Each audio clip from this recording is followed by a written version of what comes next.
is I'm going to start reading down the list, and also let me get the link.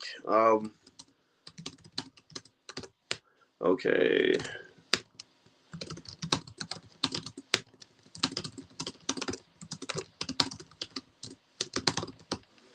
Okay. All right. Give me like 10 seconds. Okay.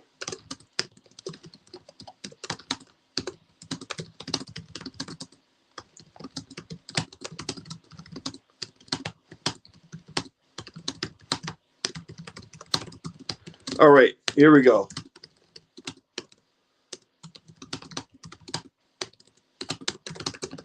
Okay, good stuff.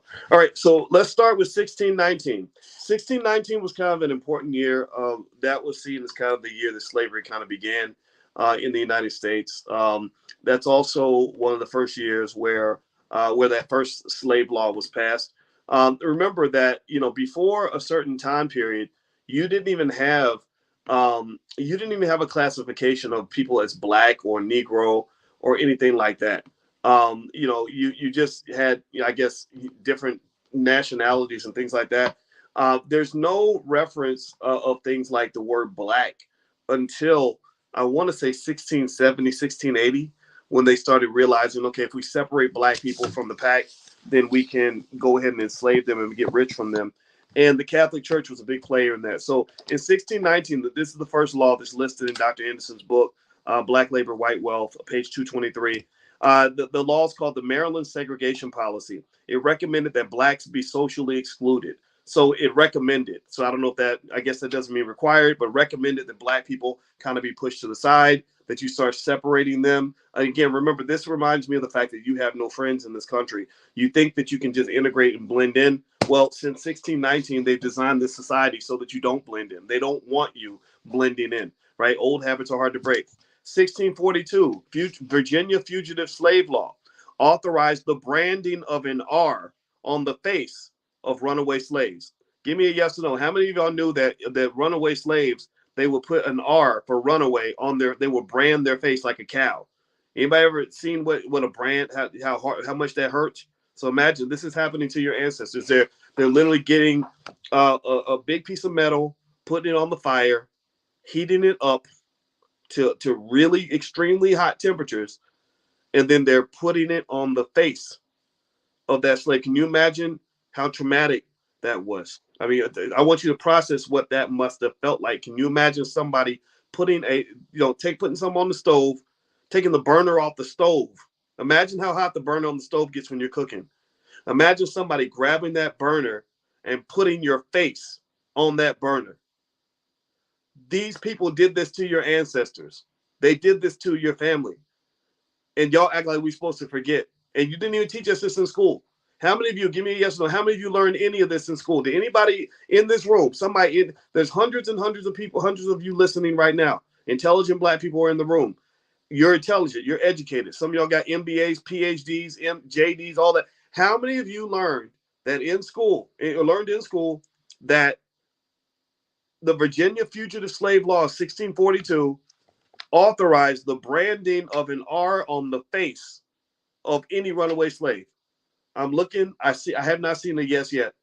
So this doesn't just mean that they committed the ultimate crime or set of crimes, thousands of crimes, maybe hundreds of thousands, millions of crimes, but they committed an equally egregious cover-up of those crimes. The cover-up through the educational system. That's why when you ask me about the public school system and what white folks can teach you to make you better and help you succeed, I just don't believe you. I don't buy into this idea that people who would cover up this criminal behavior toward our people should be educating our children at all. I just don't trust them. Let me keep reading. 1686, the Carolina Trade Law barred blacks from all trades. So your ancestors in 1686, if they wanted to, they had ambition like you. They wanted to get ahead like you. A lot of y'all in here, how many of y'all want to be financially free? How many of y'all want to go and build wealth for your family? How many men in here want to take care of their woman? How many women in here want to contribute to their household? All of you do. Every one of you. Your ancestors wanted the same thing you did, but they passed a law, a damn law, in 1686 that says black people cannot get into any trades. So you're just throwing them out there with nothing. Nothing. 1691, the Virginia marriage law prescribed banishment of any white woman marrying a black. That don't bother me much because I ain't never wanted to marry a white woman. My wife is high yellow. That's as close to white as I'm gonna get, but she 100% black, all down in her bones. So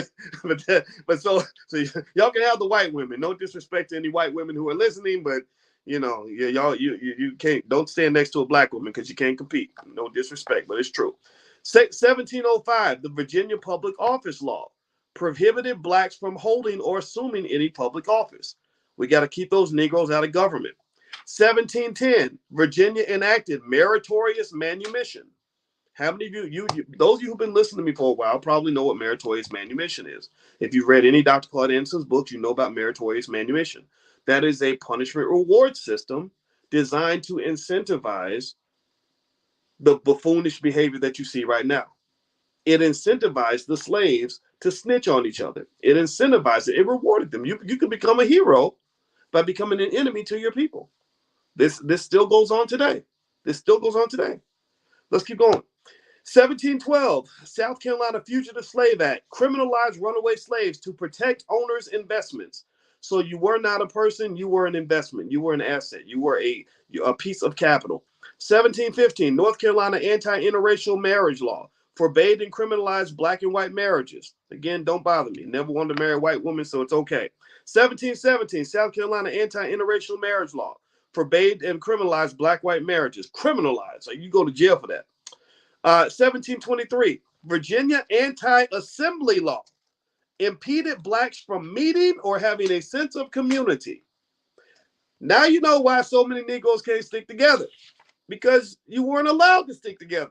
So that because it was in the law in 1723, there was a law that said if black people come together and simply love each other and help each other and connect with each other, that is criminal behavior. We will lock all of them up. So now you wonder where the black family went. You wonder where black unity went. You wonder where black love went out the window. Well, because it was in the law. So loving a black man loving a black woman is one of the most revolutionary things you can do.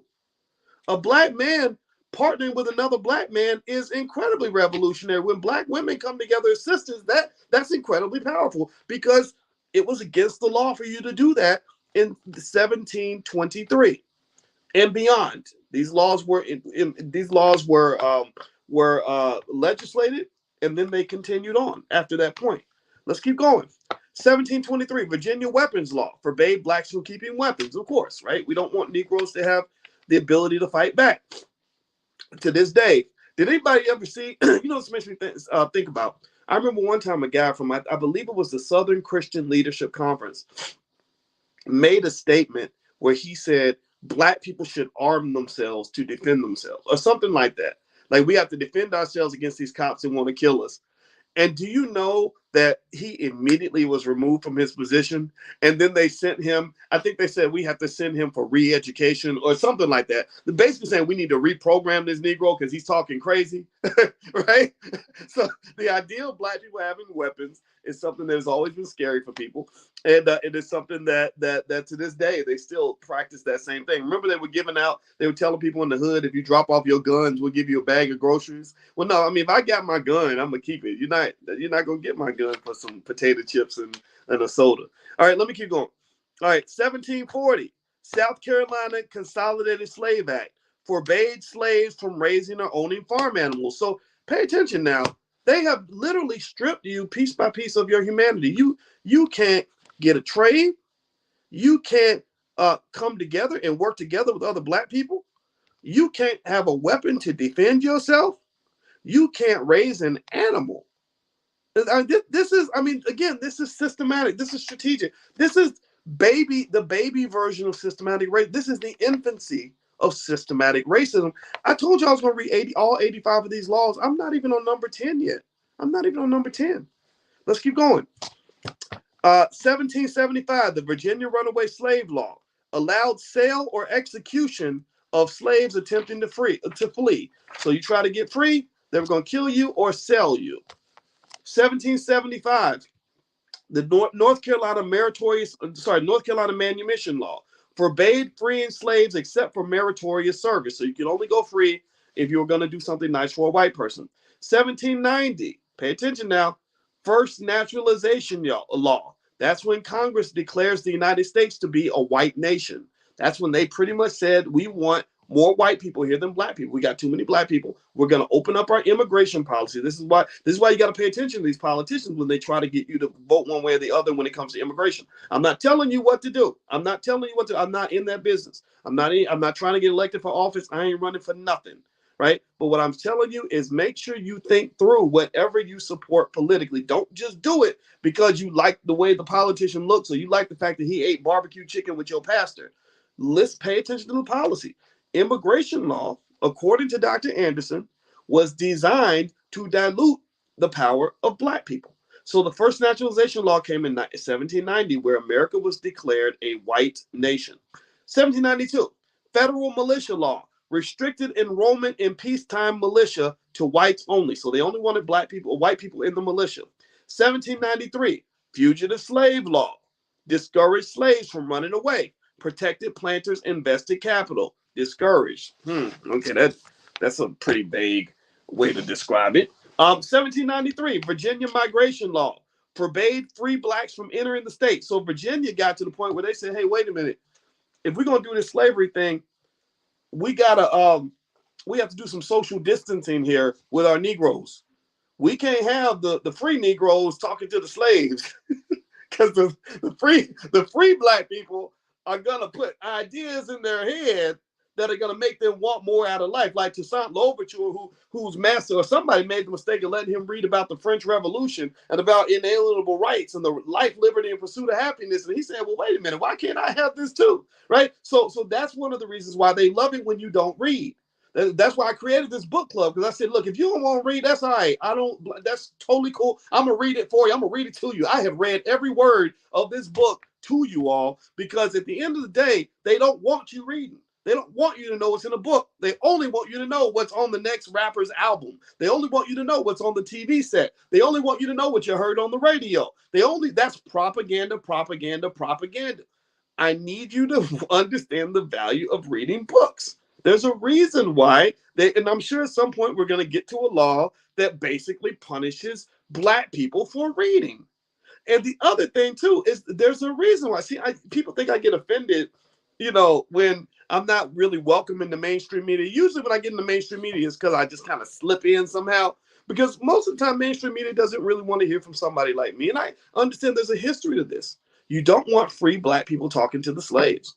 So the most dangerous black man and black woman in this country is a free-thinking black man or free-thinking black woman. Let me keep going. Next, 1806, Louisiana migration law forbade immigration for free black males over 15 years old. So it forbade immigration for free black males over 15 years old. So if you were a black male over 15 and you wanted to, come to the United States, you could not come to the U.S. Okay. 1809, congressional mail law excluded blacks from carrying U.S. mail. So they went out of their way. They literally sat down and made a plan on how to come up with a law to make sure you couldn't even be a mailman. Damn. 1811, the Kentucky conspiracy law. Kentucky's my state. Let's see what y'all do, Kentucky. Made conspiracy among slaves a capital offense. Capital offense. Would that be like punishable by death? Like the death penalty? Is that what they mean by capital offense? Somebody answer. Let me Google. I got to Google that because we're learning together. I'm seeing a lot of yeses. I'm just going to confirm so I can know that I'm completely validated in my in the degree to which I'm going to be pissed off. A capital offense, the definition, is an offense that is punishable by the death penalty. It is not necessary that the punishment be imposed was the death penalty, but if the permissible punishment prescribed by the legislature for the offense is the death penalty, then the offense is considered a capital offense. So they were going to give you the death penalty for making a damn plan. Let's meditate on that for a moment, shall we? This is my home state. This is Kentucky. Made conspiracy among slaves a capital offense. So if you were to get together and plan on how you were going to be free, they would snatch you from your mama and hang you from a tree. They would kill you and all your friends. Ain't that something else? So we got to really, I think, for a moment, I think I got to stop, because when I start processing stuff too hard, I start getting emotional. But I think we need to do like an ashe to the ancestors who sacrificed and lived through this hell, so that we can have the right as free people to get together and make the plans that we're making, because we're making plans on level 10. You know, I'm not a stupid man, and y'all are not stupid people. When we get together, we're making plans that are absolutely epic, that are going to change the world. We've been doing that. We've been doing that for over a decade. So the fact that we can do this, and here's the thing, right? There's nothing hard about what any of us is going through right now. There's nothing hard about my life.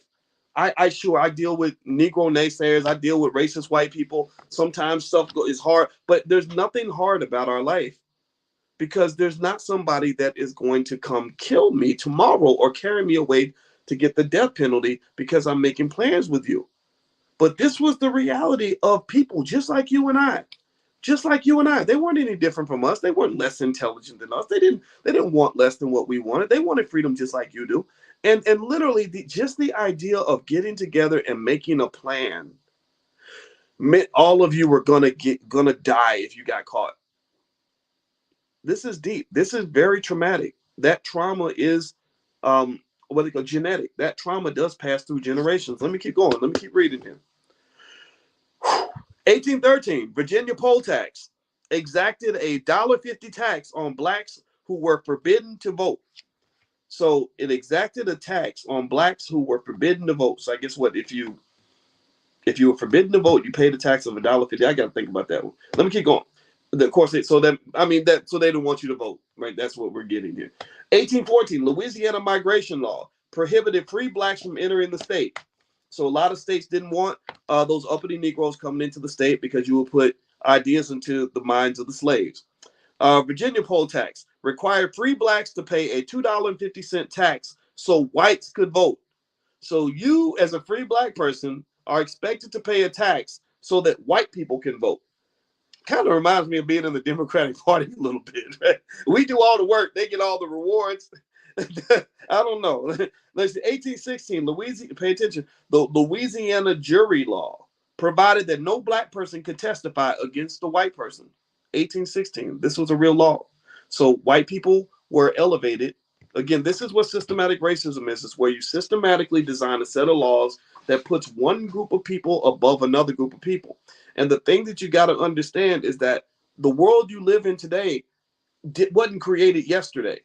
This was a world that was created over the last 400 years. So the same way, like if I want to understand, if I'm a doctor and I want to understand the body of a child, I got to go study its mother. I got to study its genetics, right? So if you want to understand the body, the political, economic, social body of America, you got to understand the genetics. How did we get to where we are now? What's the history here, right? So these are the kinds of laws they pass. So if you go to Louisiana and you see that the prisons are filled with black people, well, this is probably part of the reason why. You started off with laws like this, that no black person could ever testify against a white person. I was watching that documentary last night, or it's a show about that lady, Elizabeth Holmes, a white girl with blonde hair that wanted to be Steve Jobs, that built the company called Theranos. She basically just was a con artist. She created this fake company and got billions of dollars because I guess they just thought she was like smart and white or whatever, and they gave her all this money. And I remember saying to Alicia, I said, this is interesting because this story is humanizing her. It's making people empathize with this criminal person, and they wouldn't be doing that if she were a black man.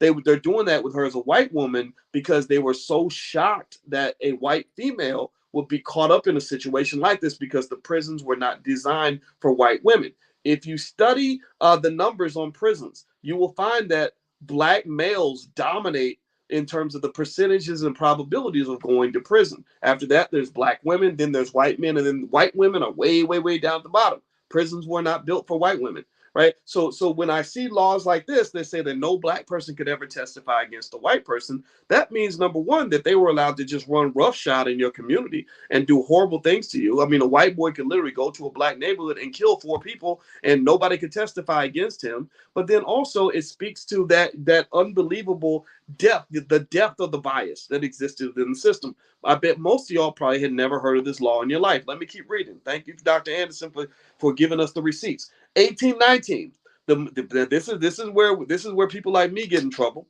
1819, the Missouri Literacy Law forbade assembling or teaching black slaves to read and write.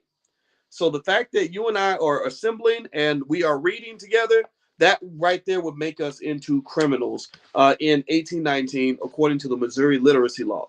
1820, the South Carolina Migration Law prohibited free blacks from entering the state. So all the states wanted the slaves. None of the states wanted the free black people. It's kind of like mainstream media now, right? Like they love a black man if he's a thugged out rapper rapping about babies, mamas, and killing black people. They love a black man if he's a comedian making a fool out of his damn self, telling jokes and being a clown, right? But free thinking black people or black people who have intelligence, they don't want no parts of that, because people like you and I are the ones who lead revolutions. We're the ones who wake up the clowns, and the clowns wake up and say, hey, wait a minute, this ain't right. And that causes problems, right? So this goes back all the way, 200, 300, 400 years, right? 1820, South Carolina passed a specific law to say, we don't want free black people in our state.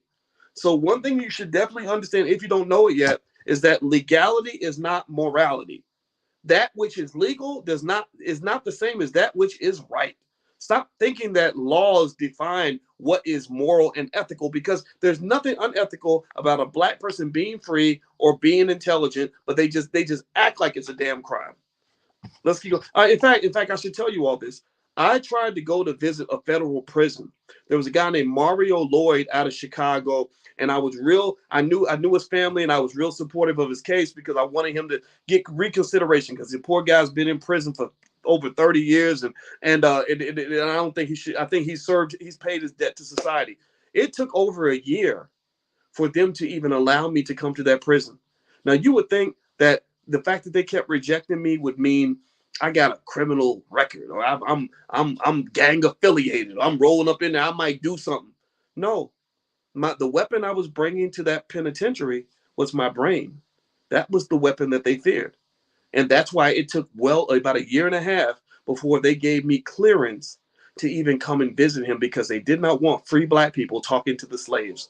And if you don't think prison inmates today are slaves, you need to go read the Constitution. Shout out to Ava DuVernay for doing a great documentary. I think it was called The 13th, where she basically explains how slavery is still legal in the United States. All they got to do is label you a criminal. And from reading the way laws are arbitrarily designed by racist people to control black people, you understand that anybody can be labeled a criminal, because according to these laws, you were a criminal just for reading a damn book. You were a criminal just for assembling and making a plan. We read earlier that black slaves who were conspiring to do anything, I guess planning to go out to dinner tomorrow, could be sent to jail for conspiracy. That's how crazy it is, right? So let me keep going here. 1827, Florida voting law restricted voting to whites. 1829, Georgia literacy law provided a fine and imprisonment for teaching a black person to read. So you could go to prison for educating black people. That's why these non-reading Negroes make me mad. People that don't want to learn nothing now, it's a damn insult to your ancestors. You don't want to learn because they were dying to learn, and here you are, you walking away from books. 1830, Louisiana expulsion law required all free blacks to leave the state within 60 days. So Louisiana didn't just say you can't, free black people can't come into the state. They said all the free black people have to leave. Now, again, give me a guess in the chat. How many of y'all even heard of these laws? Did y'all know that they were like passing laws like this, like that we want all the free black people out of the state? Like, this is very interesting, right? Let me keep going. 1830, the Mississippi employment law forbade black employment in printing and entertainment, so banned them from an entire industry. 1830, Kentucky property tax law taxed blacks and forbade their voting or attending school. So you pay taxes, but you can't vote and you can't go to school. 1831, North Carolina license law required all black traders and peddlers to be licensed. Traders and peddlers to be licensed. Okay, so white people didn't need a license. That's really interesting. 1831, South Carolina enacted licensing prohibition. Free blacks were denied any kind of business license. So in South Carolina in 1831, if you were black and you were free, you could not own a business at all. That law, just that one law right there, is worth a couple trillion in reparations, because you had some business geniuses who couldn't even get the damn license. couldn't even get started. You had your black Mark Zuckerbergs, you had your black Bill Gateses, you had your black Steve Jobs, who literally would stop dead in their tracks because they weren't even allowed to get a license to start a business. So this is what your ancestors faced up. What the hell are you going through that even compares to what they had to go through? Get off your ass and go get whatever the hell you got coming to you, and stop being a punk. Look at what they went through just to give you a chance to breathe on this earth. Stop being a punk. Let me keep going. 1831, the Mississippi Preaching Law forbade free blacks to preach except with permission. So you couldn't even, I mean, this is, I don't know about y'all, this is crazy to me. They couldn't even preach without permission. Good Lord. Jesus. 1832, Alabama and Virginia literacy laws fined and flogged whites for teaching blacks to read or write. So they were beating white people for being nigger, for even teaching a black person how to read or write. You were going to get beat. 1833, Georgia literacy law provided fines and whippings for teaching blacks. 1833, Kentucky licensing prohibition. No free person of color could obtain a business license. 1835, the Missouri registration law required the registration and bonding of all free blacks. So if you free, you got to register so we can keep track of your free black ass. 1835, Georgia employment law prohibited employing blacks in drugstores. Again, another industry cut off to black people.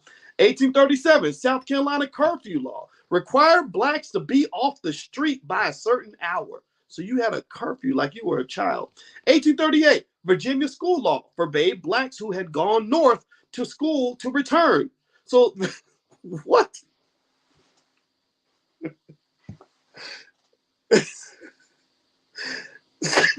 I'm sorry. This is this is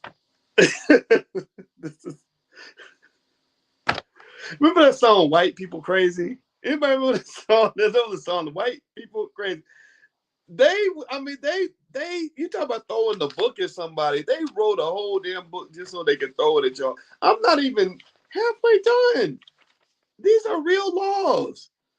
So in Virginia, if you went north to go to school, you were not allowed to come home.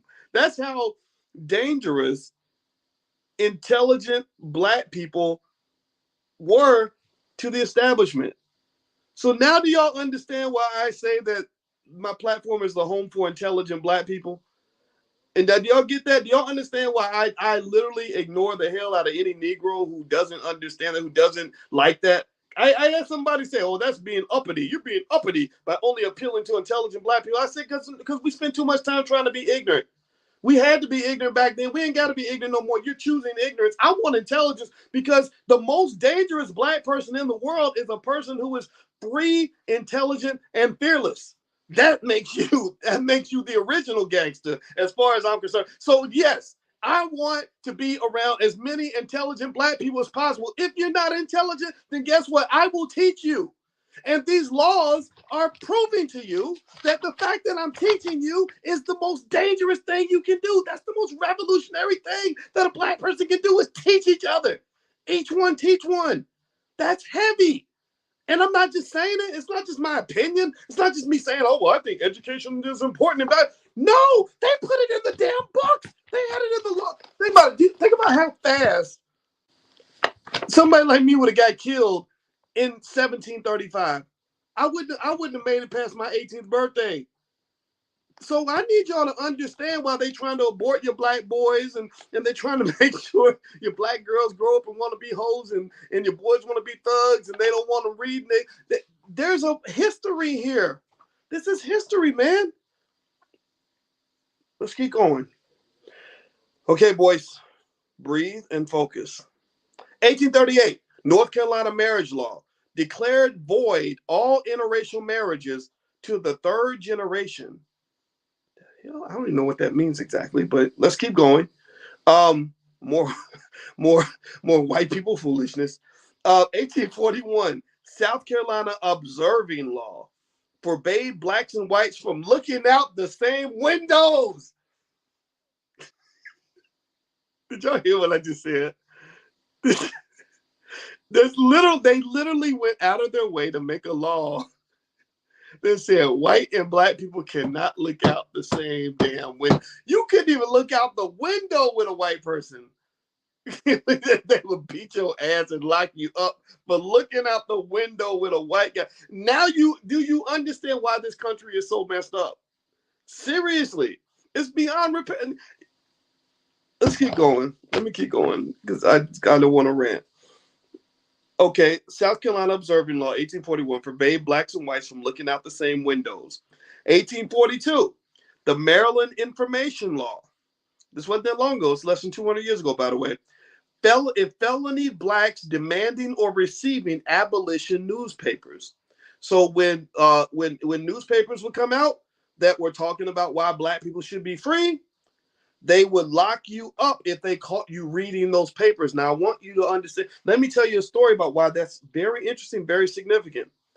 When I was in graduate school at the University of Kentucky, again, a state that has appeared many times, like with the Kentucky licensing prohibition, where black people couldn't get business licenses and stuff like that. I remember that when I started writing for the campus paper, when I was a young graduate student, I was teaching in the math department, and I just started writing. I didn't even know that I could write. God just told me what to say, and I put it on paper. Next thing you know, the whole campus is going crazy because apparently I was just saying logical things like black people shouldn't be oppressed, and for some reason that was radical. Anyway, so the articles got out there. A lot of people knew my name at some point. So that one day there was a basketball player named Derek Anderson who eventually played for the San Antonio Spurs. He was a very good athlete. And one of his coaches brought him to my office. And I said, yeah, I'd like to meet him. Sure. So I meet this guy, right? And the coach says, well, we had to sneak him over here because they don't really want the players reading your articles. And I was like, is Massa gonna beat us for reading, sir? Like, what's going on? And literally, and I kid you not, and another guy, there's another really great guy I knew back then named Nazi Muhammad. I haven't seen Nazi. If anybody knows Nazi, like, tell him I said that I'm proud of him. He went and played the NBA for a bunch of years. He was just the best human being that I knew. And Nazi also said the same thing. He said we have to sneak and read your articles because the coaches tell us not to read them. That we get caught reading them, we're gonna get in trouble. And I was like, what slave movie are we starring in right now? This is crazy.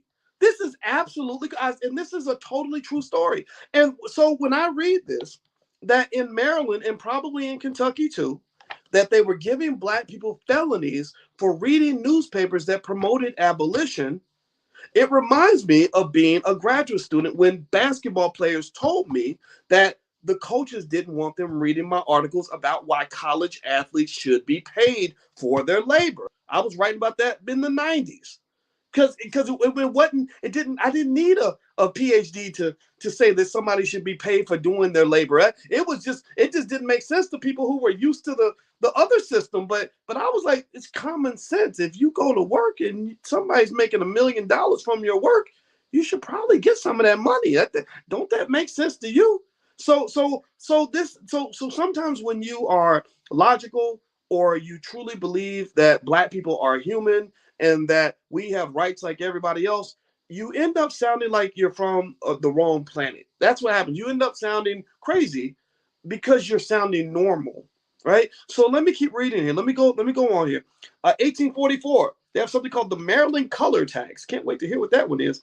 It placed a tax on all employed black artisans. Okay, so if you're black and you're an artisan, you got taxed. Okay. 1844, South Carolina Amusement Law prohibited blacks from playing games with whites.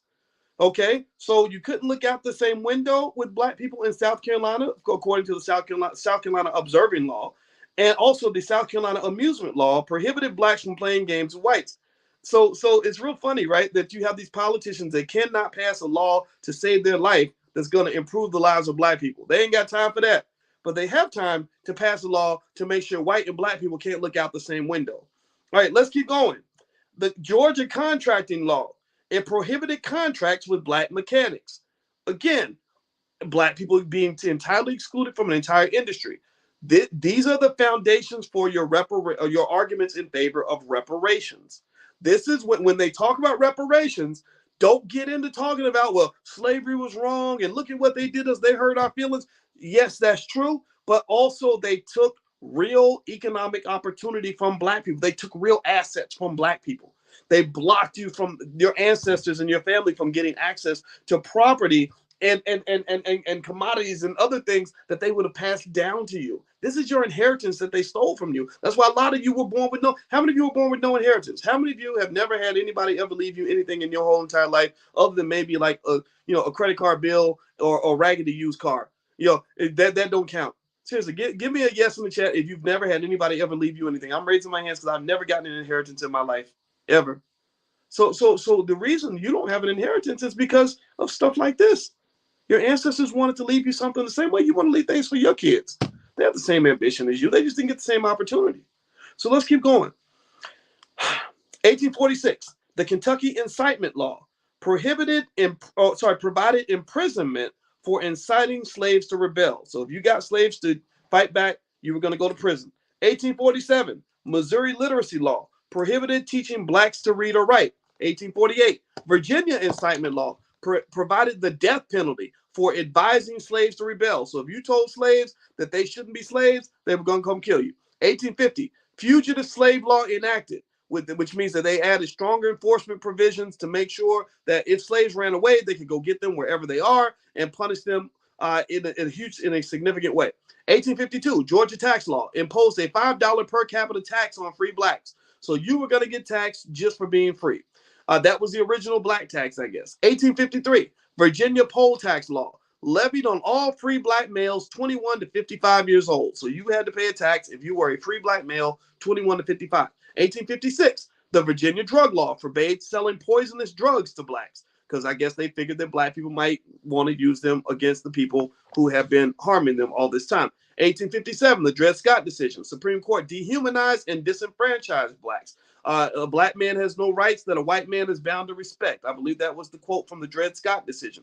1858, Maryland recreation law forbade free blacks and slaves from boating on the Potomac. So the Potomac is there. They catch your black ass in a boat. You're going to go to jail, even if you're free. 1868, Southern Black Codes deprived blacks of right to vote and hold public office. 1883, Civil Rights Law of 1875 weakened. Supreme Court challenged the constitutionality of the Civil Rights Law of 1875. 1898, the Grandfather Clause deprived blacks of the right to vote in Louisiana, probably from saying that you can't vote if your grandfather didn't vote. But if your grandfather was a slave, how the hell would he have voted? 1660, the Connecticut military law barred blacks from military service. Shout out to all the veterans that are in the room. In 1660, you were not allowed to serve in the military, not in Connecticut. 1664, Maryland marriage law, enactment of the first anti-racial marriage statute. 1667, the British Plantation Act established codes of conduct for slaves and slaveholders. That's when they taught slaveholders how to treat slaves.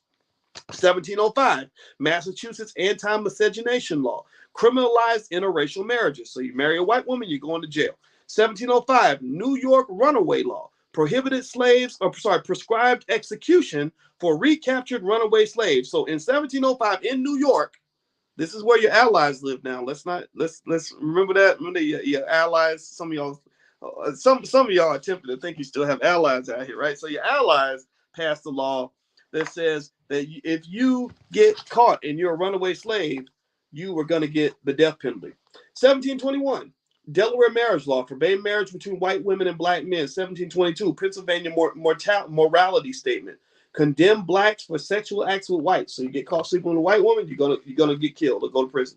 1722, Pennsylvania anti-miscegenation law criminalized interracial marriages. 1784, Connecticut military law forbade blacks from serving in the militia. 1800, Maryland agricultural laws prohibited blacks from raising and selling agricultural products. So you could not be a farmer. And back then, damn near everybody's a farmer, right? But in 1800, you could not be a farmer if you were black. 1804, Ohio anti-mobility law enacted black laws that restricted blacks' movement. So literally, they had anti-mobility laws, which said you can't even be black and mobile. There's actually a company run by some great guys in Philadelphia who graduated from the Black Business School called Black and Mobile. And they're doing extremely well, but apparently this would have been illegal in 1804 in Ohio. 1804, Ohio registration law required blacks to register and actually post a bond. Okay. So you got to register and then post the bond, like after you register, just because you exist, not because you got locked up, but just because you exist. Okay. 1805, Maryland licensure law forbade blacks from selling tobacco or corn without a license. Not that white people needed a license, but you needed one. 1807, Maryland residence law limited residence of entering free blacks to 2 weeks. So if you were free and you were black and you came to Maryland, you could only stay for 2 weeks, then you had to go home. 1810, Maryland voting law restricted voting rights to whites only. 1811, Delaware migration law forbade migration of blacks, levied $10 per week fine. So if you migrated in Delaware in 1811, you were going to get fined. 1818, Connecticut voting law, disenfranchised black voters. 1821, District of Columbia registration law, required blacks to register annually and post bond. 1827, the Maryland Occupation Acts prohibited blacks from driving or owning hacks, carts, or drays. I assume that that's some type of transportation, I imagine. So if you black, you can't, not only can you not be mobile, but you can't own a vehicle or whatever a hack, a cart, and a dray are. I gotta look that up. 1829, Illinois marriage law forbade black and white marriages. 1831, Indiana mobility law required blacks to register in order to work. 1836, District of Columbia business license law prohibited licensing blacks for profit-making activities. So if you were black, you could not make a profit in the District of Columbia, the nation's capital. 1844, Maryland Occupation Acts excluded blacks from carpentry. So that's another industry. So, okay, so that is 85 laws, and there were probably more, but these were 85 laws, and I read every single one of them. I told you guys I'm going to read every single one of them so that we could drill it into our skulls that this whole system was designed to oppress you. It was designed to make sure that we don't get the same access that everybody else gets. Now, does that mean that you feel sorry for yourself? Does that mean that you give up? No, it does not. No, it does not. I prefer to start off by counting our blessings and also thanking our ancestors. They went they went through a lot so that you could have a lot, so you can have a chance to do a lot. You can't do everything, but you can do a lot, right? But that awareness is extremely important because I don't know about you, but when that next election comes up and the Democrats come dancing through like a broke baby daddy trying to get that vote, I'm literally going to go right back to this book and I'm going to say, well, did you know, since you don't want to talk about reparations, did you know about the law in 1808 that said blacks and whites can't even look out the same windows? Did you know about the 1814 Louisiana migration law that prohibited free blacks from entering the state? Did you know about the Mississippi employment law that forbade blacks from employment in printing and entertainment? Did you know about the laws that said that if you're black and you play a game with a white person, you can go to jail? Did you know they had laws like that? Like, seriously, that's what I'm gonna do. So I'm just telling you, I'm not interested in any sort of political institution or any political solution that comes from an institution that passed laws like this. You're not properly addressing the past, so we can't move forward to the future because the past is all around us. The effects of the past are everywhere. So this is a clear argument for reparations. Dr. Anderson might as well call Black Labor, White Wealth the Reparations Handbook. Because if you want to understand the case for reparations, all you got to do is read this book. This book is full of information that was never taught to you in school. And I encourage you to make sure your children read it. And if they don't want to read it to them. And also, actually, if you want me to read it to them, every single lecture we've done about 32 lectures or so of this book. If you guys want those lectures, we can't give them away for free because in the Black Business School, we're independent. We got to raise money. But what I did was I took 40% off the price. If you go to drboycebookclub.com, somebody type in the chat, drboycebookclub.com, you can sit there, you can play all the lectures where I literally read the entire book to you and explain it and interpret it and everything, because this is the kind of stuff our people need to read. And also on top of that, what I'm going to do is I'm going to continue. We're going to continue next week. We meet every Wednesday at 8:30. Next week, we're going to start on Powernomics. That's Dr. Anderson's next book. Powernomics is his most famous book. That is the book that contains the power plan for Black America that everybody needs to understand. You got to have a plan. There's a reason why they pass specific laws. He mentioned it in this book. There are reasons they pass laws that said when Black people get together and make a plan, all y'all going to jail. Why do you think it was such a threat? Pay attention now. This is your power as intelligent black people. This is why you're the secret to all this thing. You really think that ignorant people are going to really carry us where we need to go? No disrespect to me. If you're ignorant, you don't know you're ignorant. I forgive you. I forgive you for you know not what you do. That's totally fine. I'm not judging, but you're really the key. You're the hidden gem. You're the one they don't want out there. You're the baby that they wanted to see aborted because pay attention now. All these laws were designed, they weren't designed to control ignorant people or backward people or slow people. They were designed to control intelligent people. Anybody making a plan goes to jail. Anybody walking around free goes to jail. Anybody caught reading and writing goes to jail. Anybody caught teaching other slaves goes to jail. That's how you conquer and you control and you oppress a group of people, is you make sure that the smart leaders of the pack get taken out. That's how you get rid of the Toussaint L'Ouvertures, who are going to come back and tell everybody, hey, y'all, I just read about the French Revolution. Let's go kick some white people's asses. They don't want that because that's what they did in Haiti. And they've been punishing Haiti ever since. Y'all know the whole history of that. So what I want to encourage you to do is I need you to not just be smart. I need you to get smarter. And I don't need you to just get smarter. I need you make sure your kids are smarter than you. And then I don't just want your kids to be smarter than you. I want your kids to be brave and braver than you. So if you raise some smart, brave kids who have courage and also the capacity to make a plan, those are going to be the ones who flip this thing on its head. Those are going to be the ones who elevate the community to the next level. We need to have an army of children like this. Those are your kids. I don't have a whole lot. I don't have enough kids to do it. So I'm going to need y'all's help. Okay? All right. So that's it, guys. I'm exhausted. I don't know about you, but this stuff drains me emotionally. It takes away my voice.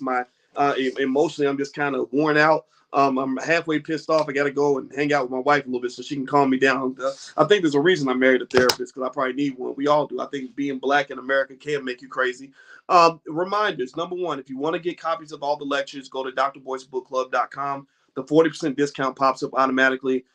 Feel free. All those lectures are there. You can keep the party going. If you're still into this right now and you want to keep listening, it's all right there. I encourage you to just listen, speed it up so you can get through with the content faster. We did all this. We read the whole entire book, and we're going to keep going. I'm going to keep adding stuff in there every week. We're going to meet every Wednesday at 8:30. Number two, next week, if you have an interest in NFTs, we're having Tiala Kidd, who's an expert on NFTs. She sold digital real estate for $200,000. She's coming through to do a free event in the Black Business School next week. If you go to boycewatkins.com, you can see the link right there at the top, and you can join us for the NFT event. And then third, last but not least, on the 22nd, I'm hosting a mini conference on the 7 steps to building your own Black Wall Street. It's based on the presentation, the training I did in Detroit. So I said, you know what, let me take this and do it as a deep dive. We're going to spend about 3 hours in the mini conference. And when you walk out of there, you'll be transformed in terms of understanding how to build your own economy. So if you're interested in that, that's also at boycewatkins.com. So we have a lot of stuff for you.